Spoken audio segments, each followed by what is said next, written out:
সংক্ষিপ্ত কথা, ছোট্ট একটি সূরা আপনাদের সামনে তেলাওয়াত করেছি। সূরাটির নাম কাউসার। জোরে বলেন কি নাম? কাউসার। মোট আয়াত আছে, 3টি রুকু আছে। একটি বিশ্বনবীর মক্কার জিন্দেগিতে আল্লাহ রাব্বুল আলামিন এই সূরাটি নাজিল করেছেন।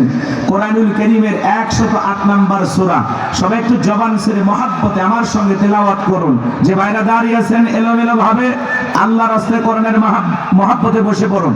কেউ এলোমেলো ভাবে দাঁড়িয়ে থাকবেন না। রাস্তাঘাটে অনেক মানুষ আমি দেখলাম, সবাই যদি প্রোগ্রামে আসে, আশা করা যায় মাহফিলে জায়গা হবে না। মেহেরবানি করে সবাই চলে আসুন। সবাই একটু মহব্বত আর ভালোবাসা নিয়ে আমার সঙ্গে তেলাওয়াত করুন।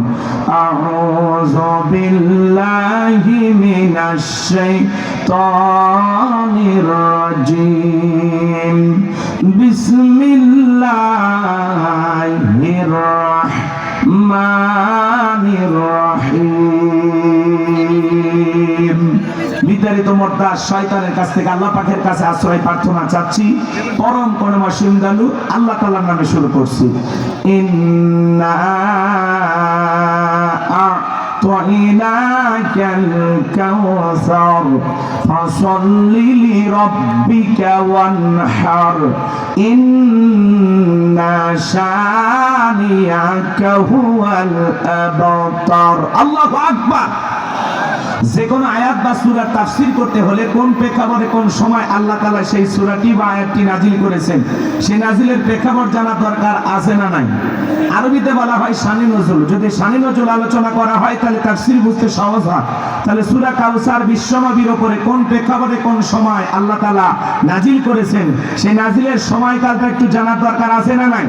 সংক্ষিপ্ত করে আমি একটু বলবো, একটু আওয়াজ দিয়ে সহযোগিতা করবেন। শুনবেন তো ইনশাআল্লাহ? একটু তাকবীর দেন। লিল্লাহি তাকবীর। আমি করব আওয়াজ, আপনারা দেবেন আওয়াজ, জবাব দিবেন ঠিক ঠিক। আলোচনা হবে কমপ্লিট। শ্রোতাদের স্পিরিটে বাড়ে, বক্তার হিট। আলোচনা হবে জায়গা মতো ফিট। আগে বলতাম কিছু আজ প্যান্ডেলে, কিছু আজ অ্যাঙ্গেলে। এখন আর অ্যাঙ্গেলে না, যা বলবো সব ডাইরেক্ট। অ্যাঙ্গেলে বলার দিন শেষ, ডাইরেক্ট বলার বাংলাদেশ। কথা বলে ঠিক কি না? আগে মহিলা প্রধানমন্ত্রী ছিল, দুই একটা কথা বললেই মন খারাপ করেন, কথা কয় না কেন? এখন পুরুষ প্রধানমন্ত্রী আছে, আর ভয় আছে? হ্যাঁ, পুরুষ মানুষের ধৈর্য আছে, দুই চারটা কিছু বললে রাগ করবেন। 35 বছর পরে বাংলাদেশে পুরুষ প্রধানমন্ত্রী হয়েছে, এজন্য আমরা খুশি না বেজা? হ্যাঁ, আলহামদুলিল্লাহ। পুরুষ প্রধানমন্ত্রী হওয়ার কারণে হাত ধরে মুসাফা করতে পারেন, কোলাকুলি করতে পারেন, ঈদের শুভেচ্ছা বিনিময় করতে পারেন। মহিলা হলে কি কোলাকুলি করার চান্স আছে? হ্যাঁ, এই জন্য খুশি না বেজা? যে একটু পুরুষের মতো আওয়াজ দেবেন। আপনারা যে পুরুষ, আপনাদের আওয়াজে যেন বোঝা যায়। পারবেন তো ইনশাআল্লাহ? আর একটা জোরে সোরে তাকবীর। লিল্লাহি তাকবীর। আর আমি কি শুরু করব? সম্মানিত ভাইয়েরা আমার, বিশ্বনবীর প্রিয় সাহাবী হযরতে আনাস রাদিয়াল্লাহু তাআলা আনহু বলেন, নবীজি কাবার হাতিমে হেলান দিয়ে বসা। আমি তাকায় দেখি নবীজির মনটা ভীষণ খারাপ, মুখটা মলিন, চোখের কোনা দিয়া অশ্রু ঝরতেছে। হযরতে আনাস থেকে বলেন, কিছুটা সময় অতিবাহিত হয়ে যাওয়ার পরে আমি তাকায় দেখি আমার নবীজি মুস্কি মুস্কি হাসতেছেন। বলুন সুবহানাল্লাহ। হযরতে আনাস থেকে বলেন, নবী গো, এই মাত্র দেখলাম মনটা খারাপ, মুখটা মলিন, চোখের কোনা দিয়ে অশ্রু ঝরতেছে, আবার কেনই বা মুস্কি মুস্কি হাসেন? আমার নবী কেন কাঁদেন, কেন হাসেন? এর পেছনে রহস্য আছে না নাই? নবীজির কান্না করার কারণ হলো নবীজির কলিজার টুকরা ছেলে সন্তানগুলো জন্ম নেয়, আর একে একে ছেলে সন্তানগুলো মারা যায়। আবুল কাসেম মারা যায়, আবু তাকের মারা যায়, ইব্রাহিম মারা যায়। নবীর মনেও কষ্ট লাগে কিনা? ছেলেগুলো জন্ম নেয় আর একে একে ছেলে সন্তানগুলো মারা যায়। নবীজির কাছের চাচা নাম হলো আবু লাহাব। দেখে বলে, ভাতিজা, তোমার বংশে বাতি জ্বালানোর কেউ থাকলো না, তুমি একটা লেজ কাটা, তুমি একটা নির্বংশ, তুমি একটা হাত করে জোরে কন্যা উযুবিল্লাহ। একে তো সন্তান হারানোর ব্যথা, আবার আপন মানুষদের সমালোচনা। নবীর মনের কষ্ট কমে না বাড়ে? আপনারাই বলুন, আল্লাহ না করুক আপনার আমার সন্তান যদি মারা যায়, কাছের আত্মীয় স্বজনদের উচিত বিপদের দিনে সান্ত্বনা দেওয়া। কিন্তু নবীর চাচা আবু লাহাব এতটাই খারাপ, সান্ত্বনা দেওয়া তো দূরের কথা। দেখে বলে, ভাতিজা, তুমি একটা লেজ কাটা, তুমি একটা নির্বংশ, তোমার বংশে বাতি জ্বালানোর কেউ থাকলো না, জোরে কন্যা উযুবিল্লাহ। এই পৃথিবীর জমিনে আল্লাহ রাব্বুল আলামিন অনেক নবী রাসূলকে পাঠিয়েছেন, তাদেরকে আল্লাহ রাব্বুল আলামিন সন্তান দিয়েছিলেন। অনেক পয়গম্বরের সন্তান প্রাপ্ত বয়স পর্যন্ত, যৌবন পর্যন্ত পৃথিবীর জমিনে জীবিত ছিল। কিন্তু আপনার আমার নবীজির একটা ছেলে সন্তানও কেন জীবিত থাকলো না? আল্লাহ তাআলা কেন তাদেরকে শিশুকাল শিশুকালে উঠে নিলেন, এর পিছনে কারণ আছে না নাই? নবীজির ছেলে সন্তানগুলো শিশুকালে বিদায় নেওয়ার পিছনে কারণ আছে তিনটি। জোরে বলেন কয়টি? নবীর উম্মত হিসেবে জানতে মনে চায় না যে আল্লাহ তাআলা কেন নবীজির একটা ছেলে সন্তানও জীবিত রাখলেন না? আল্লাহ কেন তাদেরকে শিশুকালে উঠে নিলেন? এর পেছনে রহস্য আছে না না? কারা কারা শুনতে চান দুই হাত তুলে দেখেন তো দেখি। লিল্লাহি তাকবীর। আপনার আমার ভাইয়েরা, কি সেই তিনটি কারণ যদি বলতে চাই, 3 নাম্বার আয়াতের আলোচনা করা লাগবে। একটু অপেক্ষা করেন, আমি যে কথা বলতে চাচ্ছিলাম। তাহলে একা তো সন্তান হারানোর ব্যথা, আপন মানুষদের সমালোচনা, অন্যদিকে সাহাবায়ে কিরাম যারা ইসলাম ধর্ম গ্রহণ করে, কাফের বেঈমানরা তাদের উপর নির্যাতন ও জুলুমের স্টিম রোলার চালায়। হযরতে বেলাল তখনও কালেমা পড়ে মুসলমান হন নাই। নবীজি রাতের বেলায় দারুল আরকামে বসা। হযরতে বেলাল নবীজির দরবারে উপস্থিত হয়ে গেলেন। নবীজির চেহারার দিকে তাকাইয়া দেখে বলেন, নবী গো, আপনার চাইতে সুন্দর মানুষ আমি জীবনে কোনোদিন দেখি নাই। বলুন সুবহানাল্লাহ। আপনার আমার নবী কতটা সুন্দর ছিলেন জানেন? হযরতে জাবের রাদিয়াল্লাহু তাআলা আনহু বলেন, পূর্ণিমার রাত আমি রাসূলের বাড়িতে গিয়েছিলাম। সেদিন দেখেছিলাম চাঁদ উদয় হয়েছে দুইটা, একটা চাঁদ আসমানে আর একটা চাঁদ জমিনে। হযরতে জাবের বলেন, আমি একবার আকাশের পূর্ণিমার চাঁদের দিকে তাকাই, আর একবার নবীজির চেহারার দিকে তাকাই। ওই আকাশের পূর্ণিমার চাঁদের চাইতে বিশ্ব নবীকে আমার কাছে বেশি সুন্দর মনে হয়। বলুন সুবহানাল্লাহ। নবী কত সুন্দর আপনি আমি জানি না। এ বাজান গো, নবীর সম্মান মর্যাদা কত আমরা বুঝি না। এক জায়গায় ওয়াজ করলাম, ভাই বলেন তো আমাদের নবীর নাম কি? বলে হুজুর আব্দুল কাদের জিলানী। পীর সাহেবের নাম মুখস্থ আছে, কপাল পোড়া নবীর নামটাও বলতে পারে না। আপনার আমার নবী কতটা সুন্দর ছিলেন জানেন? আম্মা জান আয়েশা ডেকে বলেন, মিশরের নারীরা ইউসুফ আলাইহিস সালামের চেহারার দিকে তাকাইয়া ফল কাটতে গিয়ে আঙ্গুল কেটে ফেলে দিয়েছিল।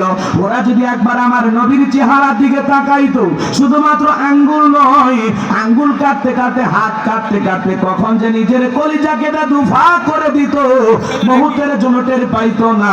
আপনার আমার নবী এতটাই সুন্দর। বলুন সুবহানাল্লাহ। আপনার আমার নবী কতটা সুন্দর ছিলেন জানেন? আম্মা জান আয়েশা ডেকে বলেন, ও দুনিয়ার মানুষ, তোমাদের একটা সূর্য আছে, আমি আয়েশার একটা সূর্য আছে। তোমাদের সূর্য উদয় হয় দিনের বেলায়, আর আমি আয়েশার সূর্য উদয় হয় রাতের বেলায়। আম্মা জান আয়েশা একদিন শিলার কাজ করতেছিলেন, হঠাৎ করে হাত থেকে সুইটা পড়ে গেল। বাতিতে কোনো তেল ছিল না, বাতি জ্বালাইতে পারলেন না, অপেক্ষায় বৈশা থাকলেন। নবীজি যখন এশার সালাত আদায় করার পরে ঘরের ভিতরে প্রবেশ করে নবীজি সর্বপ্রথম আম্মা জান আয়েশাকে সালাম দিলেন। নবী ঘরে ঢুকে স্ত্রীকে কি দিলেন? কথা বলেন ভাই। নবীর উম্মত হিসাবে এই আমল আপনার আমার ঘরেও চালু থাকার দরকার আছে না নাই? বাড়িতে যে স্ত্রীকে সালাম দিবেন, পারবেন তো ইনশাআল্লাহ? বাড়িতে যা সালাম দিবেন, আসসালামু আলাইকুম রহিমা, কেমন আছো সোনা? ঘরের দরজাটা খোলো না, আমি তোমার লিটনের বাপ, তোমার দিওয়ানা। বউ খুশি হয়ে দরজা খুলবে। কথা বলেন ঠিক কিনা? কিন্তু আপনার আমার ব্যবহার এত মিষ্টি না। এবাজান বাড়িতে যে স্ত্রীকে সালাম দিবেন, সালাম আছে যেখানে শান্তি আছে, সালাম আছে যেখানে সমাধান আছে, সেখানে। আম্মা জান আয়েশা বলেন, নবীজি যখন সালাম দিয়ে প্রবেশ করলেন, নবীজির চেহারার আলোতে সুইটা কই পড়ে আছে আমি পরিষ্কার দেখতে পেয়েছি। বলুন সুবহানাল্লাহ। নবীর সম্মান মর্যাদা কত জানেন? যে নবী হা বললে তামাম পৃথিবীবাসীর জন্য আল্লাহ পাক হালালে পরিণত করে দেয়, যে নবী না বললে তামাম পৃথিবীবাসীর জন্য আল্লাহ পাক হারামে পরিণত করে দেয়। সুবহানাল্লাহ। কেমন নবী! নবীর সম্মান মর্যাদা কত! যে ছাগলের স্তনে দুধ নাই, নবী হাত লাগায় দিলে দুধে পরিপূর্ণ হয়ে যায়। নবীর সম্মান মর্যাদা নিয়ে সারা রাত আলোচনা করেও শেষ হবে না। যে কথা আমি বলতে চাচ্ছিলাম, আমার ভাইয়েরা, হযরতে বেলাল ডেকে বলে, নবী আমারে কালেমা করে মুসলমান বানায় দেন। বিশ্ব নবী তখন পড়া দিলেন, লা ইলাহা ইল্লাল্লাহু মুহাম্মাদুর রাসূলুল্লাহ সাল্লাল্লাহু আলাইহি ওয়াসাল্লাম। হযরতে বেলাল যখন কালেমা পড়ে মুসলমান হয়ে গেল, নবী আমার ডেকে বলে, বেলাল, ইসলামের অবস্থা কোন ভালো না, কালেমা পড়েছো আপাতত প্রকাশ করা যাবে না। আপনারা বলেন তো বাজান, ইসলামের অবস্থা কি সব সময় ভালো থাকে? আজও তামাম পৃথিবীর দিকে তাকায় দেখেন, তামাম পৃথিবীর জালেম আর বেঈমানেরা ঐক্যবদ্ধ হয়েছে পৃথিবীর জমিন থেকে ইসলাম আর মুসলমানকে মুছে ফেলে দেবে। কিন্তু ওরা তো জানে না ইসলামের সুইচ আছে কার হাতে। আরেকটু জোরে বলেন কার হাতে?